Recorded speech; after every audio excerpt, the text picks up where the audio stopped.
Hi everyone, I'm Benjamin.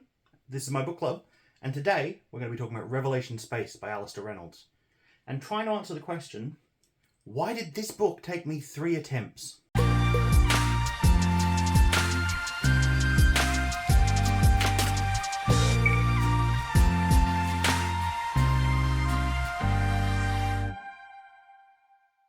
So the first book in the Inhibitor sequence, and my first book in that series, obviously, and also my first Alastair Reynolds book.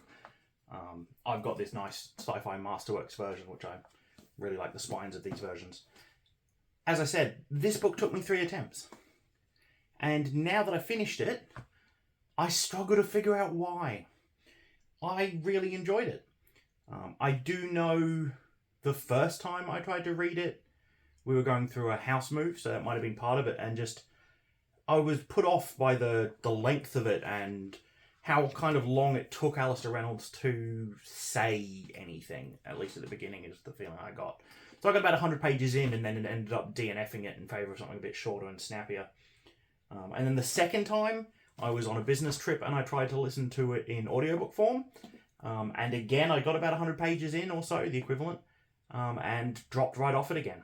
But recently, I tried to go back through some of my DNFs, picked this one up, finished it, and was hooked almost immediately, right through to the end. Sometimes I guess a book just has to get you in the right mood, and this one got me in the right mood for sure. So what's it about then?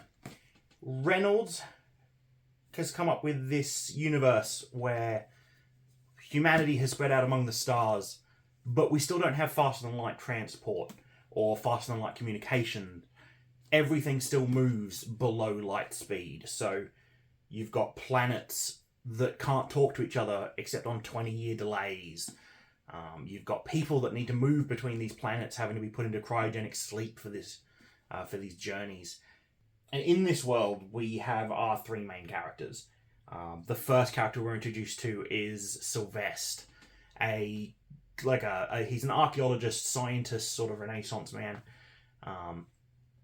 who is also the governor of sorts of one of these colonies on a planet named Resurgam. And there he is obsessed with this ancient alien race who have been wiped out, and what happened to them, and he's trying to figure this out. Mankind has spread out into the stars and has found evidence of prior civilizations, but none still living. And just like the other ones, these ones, the Amarantans, were wiped out at some point. And he's going through their archaeological record and trying to figure out what this event was. And is it something that humanity needs to worry about? So in his storyline, we have some political intrigue with him and the other people that want to run the colony. We have a lot of science and archaeological discoveries. And Sylvester himself he's a deeply flawed man, a very selfish, headstrong character. But you still somehow feel yourself rooting for him, at least I did. The second plot point that we follow through follows Anna Curry, born and raised on, again, a different world, where she was a soldier who fought in a war, injured in the front lines, put to sleep for surgery and medical assistance, and ends up waking up on a completely different planet. There has been some mix-up and she has been shipped to a different planet. It was a 20-30 year voyage. She doesn't know anything about what's going on her home planet anymore because travel takes so long and information takes so long. She doesn't know if her husband's still alive. Has he remarried? Did he die? He was a soldier as well. Is the war still going? And so she's at this new planet with no contacts, no money, so she's working as a assassin for hire for the rich, near immortal nobility of this planet, who, as a way to entertain themselves, put out bounties on themselves with time limits on the bet that they can survive the time limit and have a bit of fun. So that's what she's doing, and she gets hired by a mysterious benefactor to go assassinate someone else off planet. So she's going to need a way to get to this new planet, and that's where we rely on our third character, Volyova. She is an ultra. The Ultras are these people, humans, but barely still, who have given themselves cybernetic augments or chemical changes to enhance themselves. They have extended lifespans, and they're the ones that normally man the spaceships that travel between the stars and between the different planets. So they'll be going on many multiple decade voyages, during which time they'll spend much of their time in reefer sleep or cryogenically frozen. So they have a very unique experience in that they're traveling between these different planets, seeing all the different technological levels of these planets. For example, the planet Sylvester is on doesn't have spaceflight anymore since the planet, the ship that left them there, has since left. So when these traders and these Ultras come there, they have technologies from the more established planets like Yellowstone, where Curry is, that they can trade to them for raw materials or information. And it can be it's a huge event when one of these show up, because, well, the Ultras have been in reefer sleep this whole time, and for them it's been maybe a year or so since they left their destination. In reality, it's been 20, 30, 40 years. So, they're seeing these planets in snapshots throughout their life, and I find that really fascinating. And I hope it's something that's further explored in some of the other books or some of Reynolds' other work.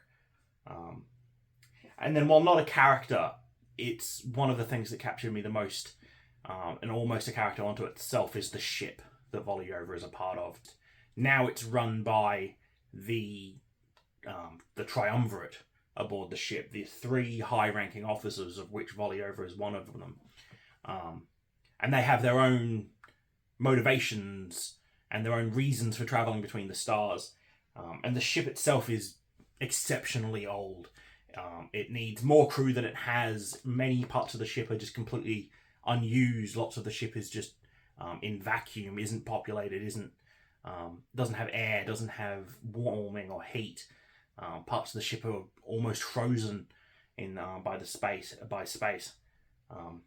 And the ship leaks into these disused areas. This machinery, oil, cooling liquid, just this sludgy stuff that can be ankle or knee deep. The ship has rats that are chemically linked to pheromone emitters that the ship runs to try and clean these sort of areas up, but it seems to be a losing battle. And aboard the ship is the Cache, these immensely powerful weapons who have a mysterious origin and a mysterious use.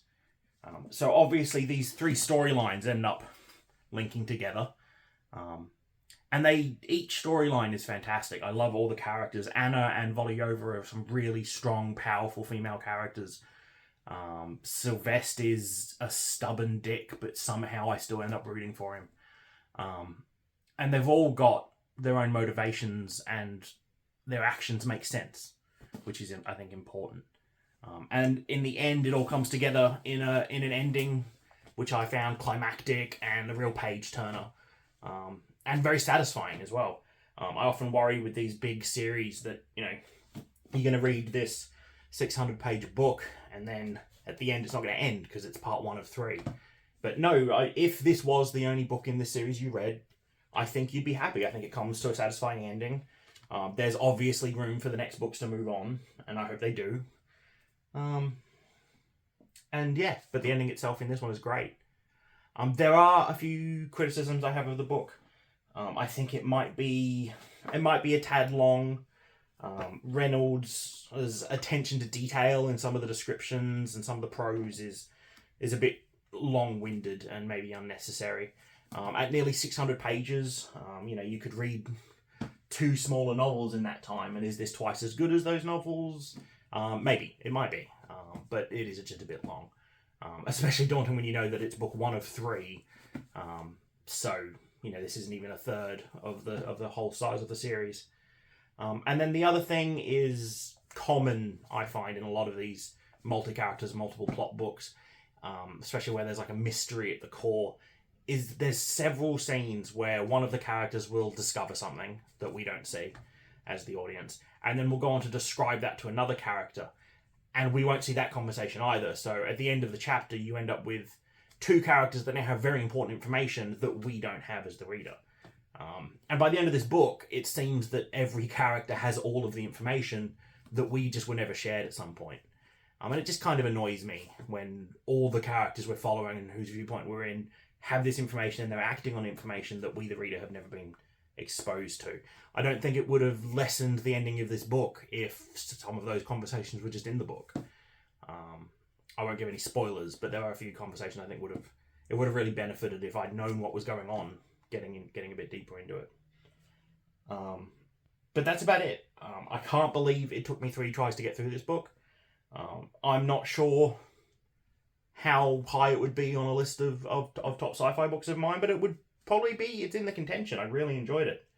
I'm definitely reading the rest of the series. I'm thinking the next book, I believe, is called Redemption Arc. I'll probably do a read-along on the channel for. And I'm really looking forward to it. Overall rating, I'd say maybe an 8 out of 10. Really enjoyed this book. Yeah, 8 out of 10 seems like a solid choice. So yeah, that's about all I've got to say about it. I will get back to you with the rest of the series soon. Thanks for joining me, listening to me ramble a bit about the book. If you like this sort of thing, I'd love if you subscribed. If you could leave a comment down below, let me know what I was wrong about. Let me know why my opinion on the book was wrong, and how much of an idiot I am that I DNF'd this twice. Leave a like, comment, and great. If you want to check out some of my other book reviews or the current read-along, they should be on the screen right now. Thanks very much. Have a great day.